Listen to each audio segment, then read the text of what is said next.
Histoire d'en dire plus.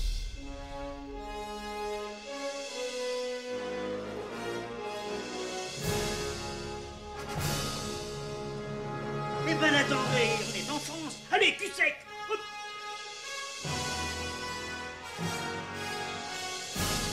Personne ne veut le croire et pourtant c'est vrai. Ils existent, ils sont là, Tarnatata. Non. Il faut qu'on pète.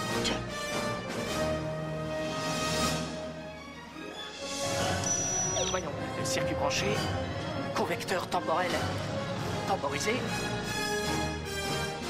Bonjour, bienvenue sur Histoire d'en dire plus. Aujourd'hui, on aborde un film d'un réalisateur que j'adore, John Carpenter. J'ai nommé New York 1997, Escape from New York en anglais. C'est parti mon kiki.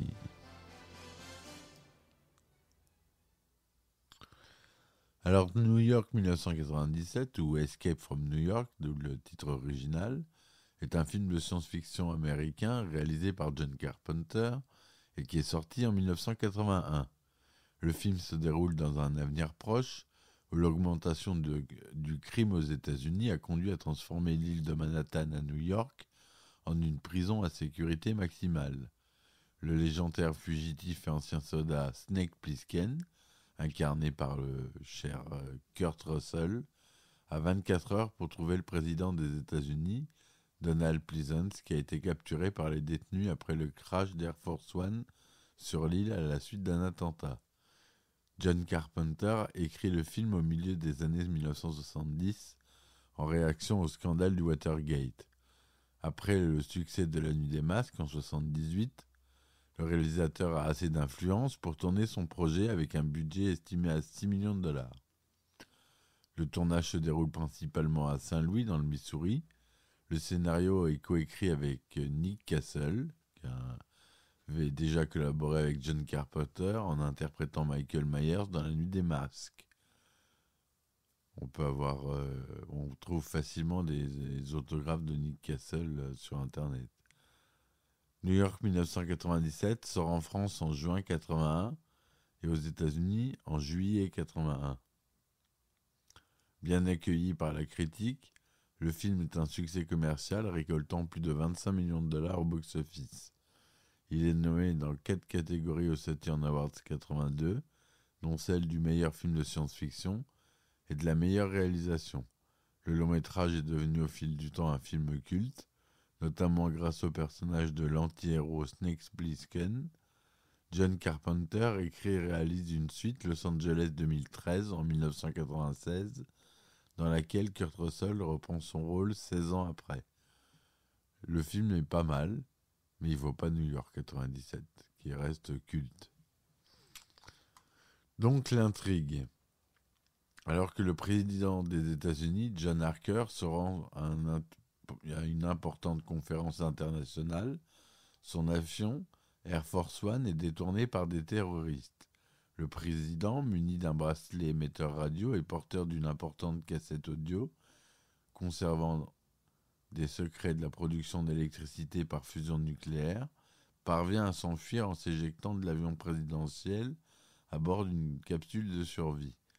Sa capsule atterrit finalement au cœur de l'île de Manhattan.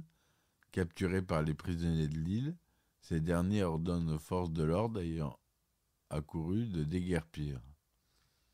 Le responsable de la sécurité de la police new-yorkaise, Bob Hawke, fait alors appel à Snake Plissken, un ancien membre des forces spéciales devenu redoutable hors la loi. Il lui donne 24 heures pour sauver le président, en échange du pardon de ses crimes.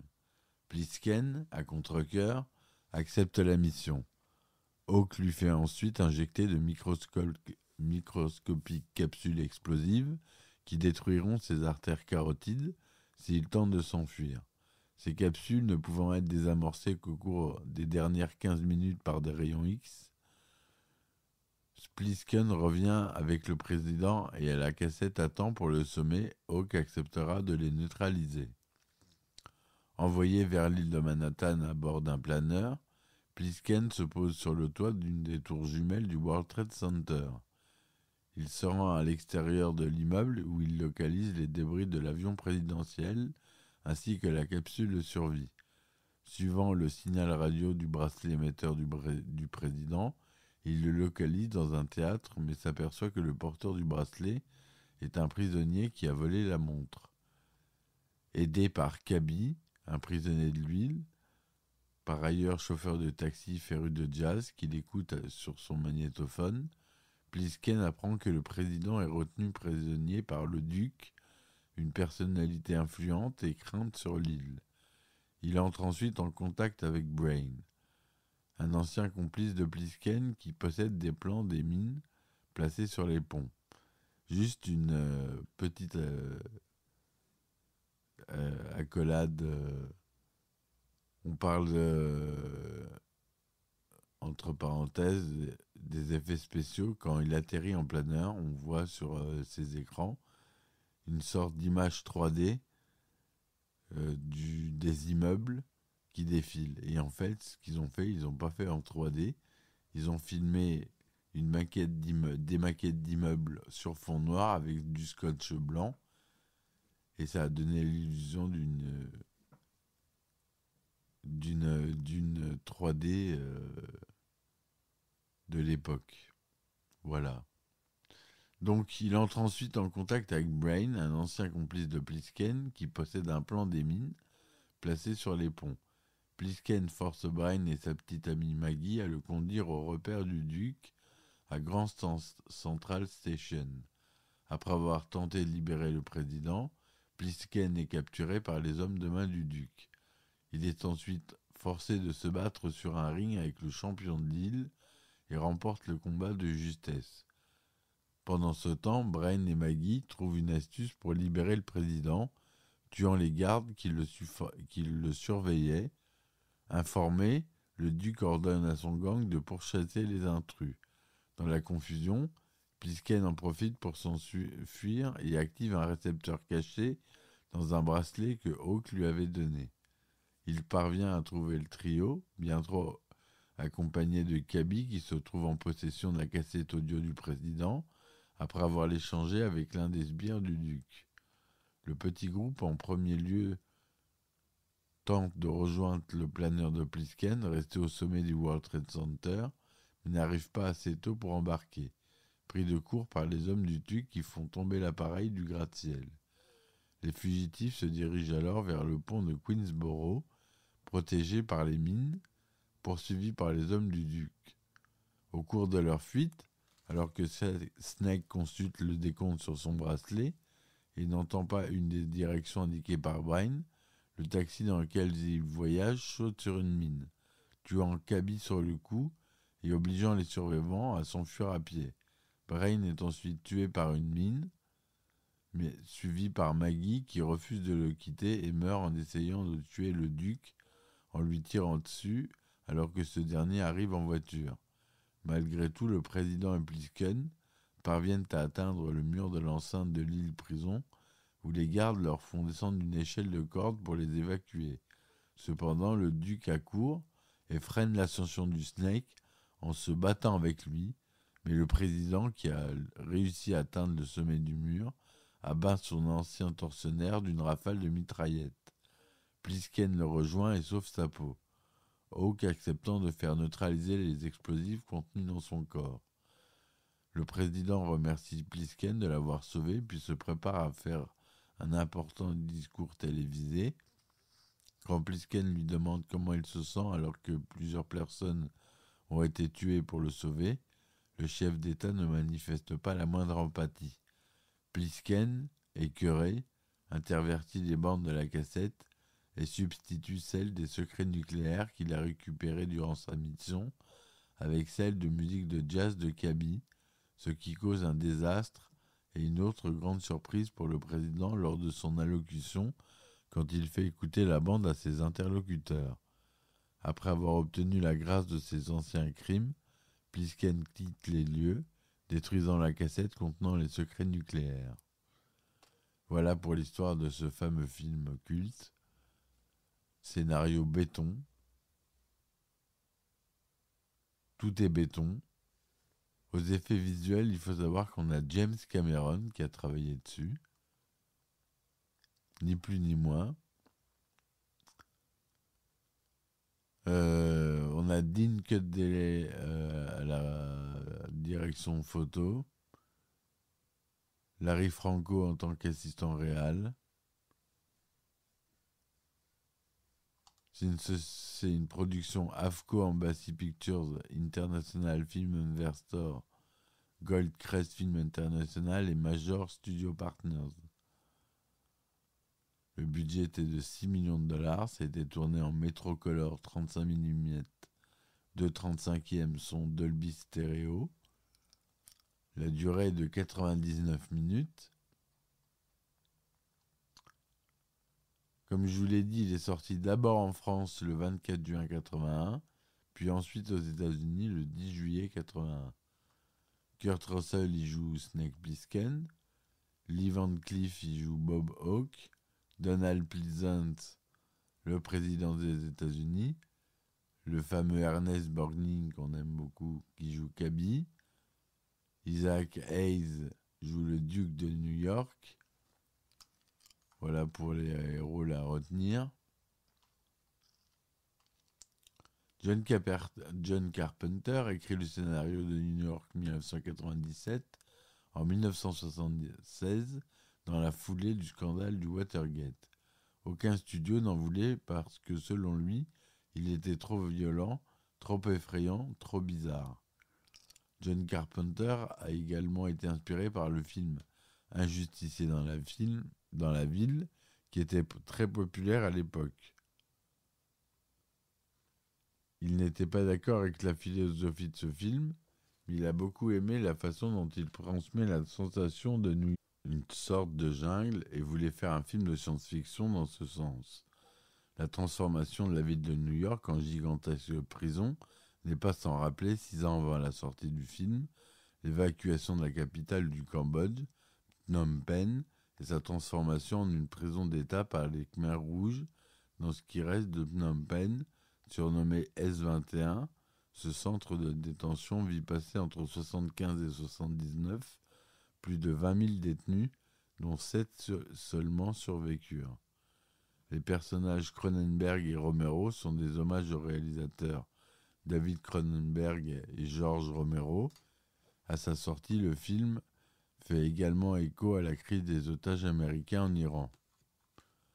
AFCO Embassy Pictures, la société de production qui finance le film, préférait les acteurs Charles Bronson et Tommy Lee Jones pour incarner le rôle de Snake Plissken. Carpenter refusa Bronson pour le rôle parce qu'il était trop vieux et qu'il était inquiet de perdre le contrôle du tournage. D'autres acteurs comme Jeff Bridges, Christopherson ou encore Nick Nolte furent sollicités pour le rôle. Mais Carpenter insista pour que Kurt Russell, avec lequel il avait travaillé sur le roman d'Elvis, interprète Plissken. Ce dernier venait essayer de venir à bout de son image légère due aux comédies Disney qu'il avait tournées auparavant.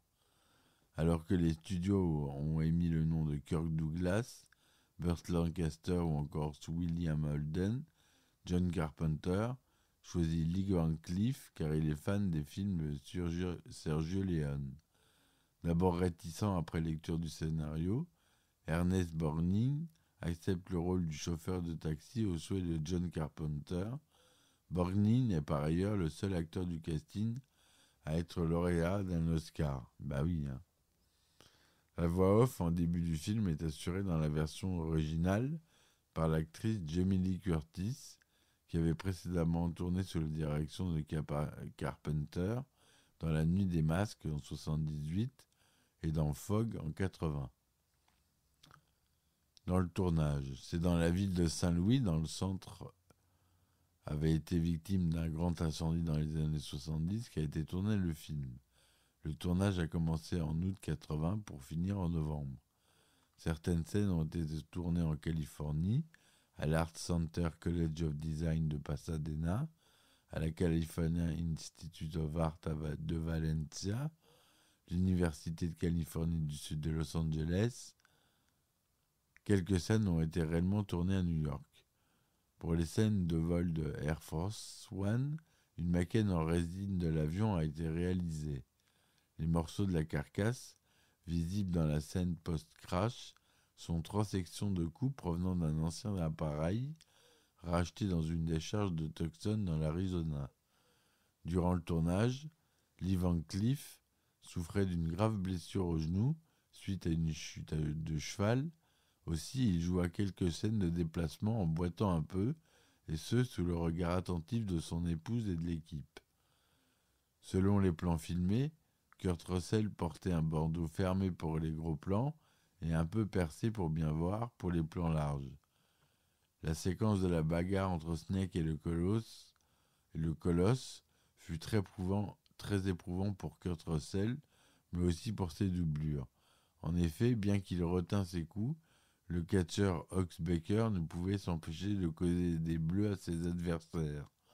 Par ailleurs, Debra Hill a affirmé que la violence de cette scène a nécessité une sécurité vitale.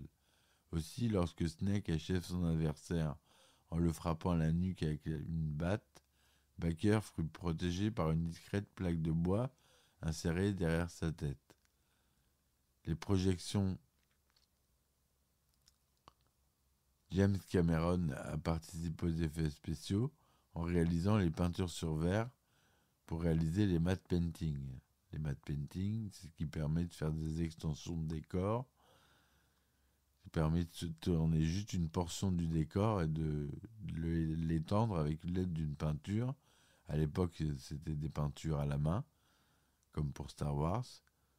Et après, c'est devenu des peintures numériques et ça s'appelle des matte paintings. Voilà. La scène d'introduction coupée. À l'origine, le film devrait s'ouvrir par sur une scène de braquage de banque qui tourne mal et qui conduit à l'arrestation de Plisken par la police. Cette scène fut longtemps considérée comme perdue jusqu'à ce qu'elle soit retrouvée sur une copie de travail du film entreposée dans une ancienne mine de sel reconvertie en lieu de stockage vers Hutchinson, au Kansas. John Carpenter n'a pas intérêt à intégrer cette scène coupée au montage, après avoir constaté lors de la projection test qu'elle introduisait de la confusion et était inutile pour la mise en place du récit. Dans le commentaire audio du film, le réalisateur explique que celle-ci ralentit l'intrigue. New York 97 reçoit un accueil critique globalement positif. Sur Rotten Tomatoes, 86% d'avis favorables sur 64 critiques, mettant en scène une métropole futuriste à l'atmosphère crasseuse. Le film est un divertissement fouillis d'action et d'étranges bizarreries.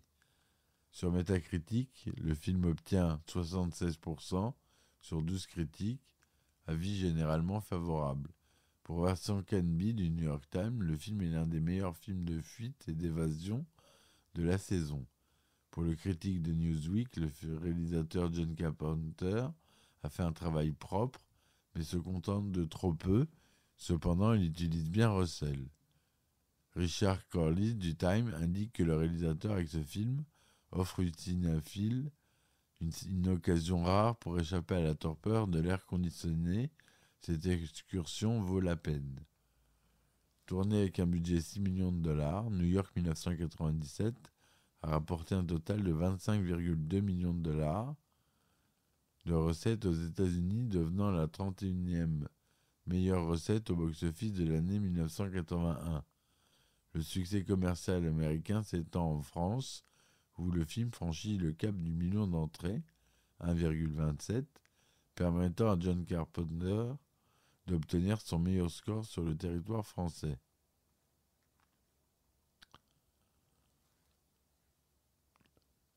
Sur l'affiche du film, la tête décapitée de la Statue de la Liberté se retrouve dans une rue de Manhattan.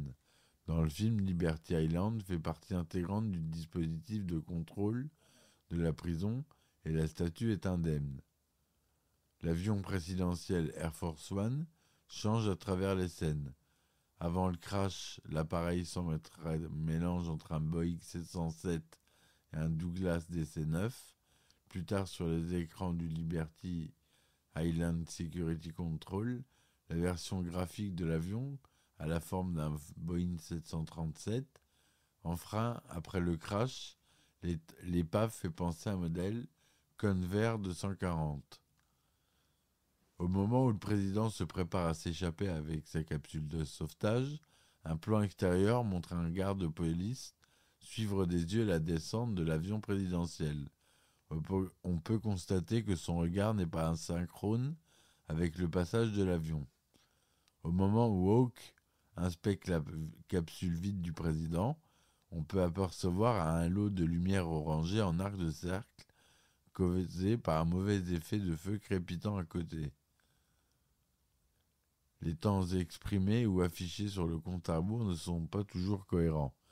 Par exemple, Bob Hawke donne 22 heures à Snake pour réaliser sa mission, mais la montre qu'il lui donne commence à 23 heures. Plus tard, Snake vole en pleine heure pendant environ 45 minutes, ce qui semble beaucoup. Un plan montre Snake avancer seul dans une rue, tandis que la caméra suit Kurt Russell, un des photographes du tournage, passe devant l'objectif. Lors de la poursuite de Snake par des voyous dans un bâtiment abandonné, on peut apercevoir l'œil intact de Kurt Russell car son bandeau est mal ajusté. Peu après, Snake envoie une rafale de mitraillettes dans un mur pour pouvoir le traverser. Au moment où Snake passe, le mur se révèle d'une épaisseur mineure. En sortant de la bibliothèque, Brain parle de ses services qu'il rend au Duc et parle à Snake de lui faire passer le pont sur la 60e rue. Plus tard, lors du discours du Duc avant le combat, il est question de la 69e rue. Lorsqu'un voyou envoie une flèche dans la jambe de Snake, ce dernier lui lance un couteau en plein front. À peine la lame est enfoncée que l'homme apparaît déjà bien ensanglanté. Sur le ring, Snake achève son adversaire colossal en le frappant à l'arrière de la tête avec une batte épineuse. Au changement de plan, ce dernier tombe sur les cordes, les mains disposées côté intérieur des cordages. Et la batte réapparaît dans la main de Snake. Peu après, sur un plan large, la batte est de nouveau plantée dans la tête du colosse et les mains de celui-ci se trouvent par-dessus les cordages. Lorsque Snake et ses camarades embarquent dans un ascenseur pour prendre la fuite, on peut apercevoir les doigts du technicien chargé de fermer la porte. Maggie tire 7 coups de feu sur la voiture du Duc, alors que le barillet de son Smith & Wesson modèle 67 ne contient que 6 balles. Lorsque Snake regarde ses dernières secondes de survie, il pose sa main droite sur sa montre. Sur le gros plan du cadran, la main droite n'apparaît pas alors qu'elle est de nouveau à la même place sur le plan suivant. Et pour finir, lorsqu'un adjoint du président insère la cassette dans le lecteur, les inscriptions de l'appareil apparaissent disposées à l'envers. Kurt Russell reprendra le rôle de Snake Plissken dans Los Angeles 2013, Escape from LA de John Carpenter, ce dernier et Kurt Russell ayant eu l'idée de cette suite en réalisant un commentaire audio pour la sortie en DVD de New York 1997. Une suite intitulée Escape from Earth, Échappée de la Terre en français, a été envisagée dans les années 2000 avec probablement un autre acteur.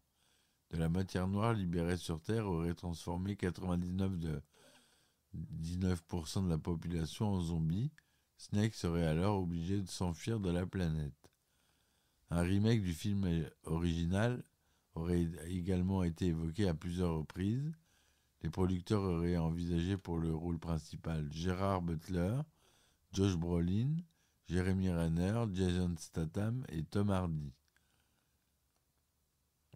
Le film franco-américain Lockout, James Matter et Stephen Ledger en 2012, a été reconnu par les tribunaux français comme un plagiat de New York 1997. Dans la série de jeux vidéo Metal Gear, le personnage de Solid Snake est un hommage au film. On trouve d'autres références comme un faux nom qu'il utilise, Pliskin, et le personnage de Big Boss qui lui ressemble, étant borgne et portant un bandeau sur son œil. Par ailleurs, le timbre de voix qu'il emploie qu'emploie l'acteur David Hayter pour doubler Solid Snake dans le jeu est similaire à celui de Kurt Russell dans le film. On retrouve aussi le personnage de Snake Plissken dans le jeu vidéo Broforce sous le nom de Snake Broskin. Voilà ce que je voulais vous dire sur ce film qui est devenu culte, à vous voir et à revoir. Voilà, n'oubliez pas de laisser des commentaires, des petits likes si mes chroniques vous plaisent. Merci d'avance. Je vous dis à bientôt pour un nouvel épisode. Supportez-moi sur Ulule, je mets les liens en description. Patreon et Tipeee. Et je vous dis à bientôt. Ciao, ciao. Histoire d'en dire plus.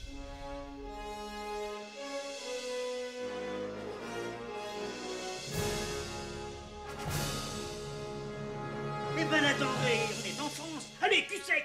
Hop.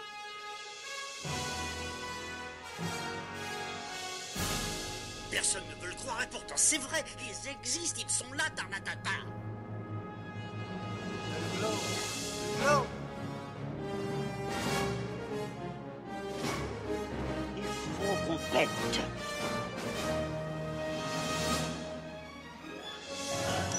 Voyons, circuit branché, convecteur temporel temporisé.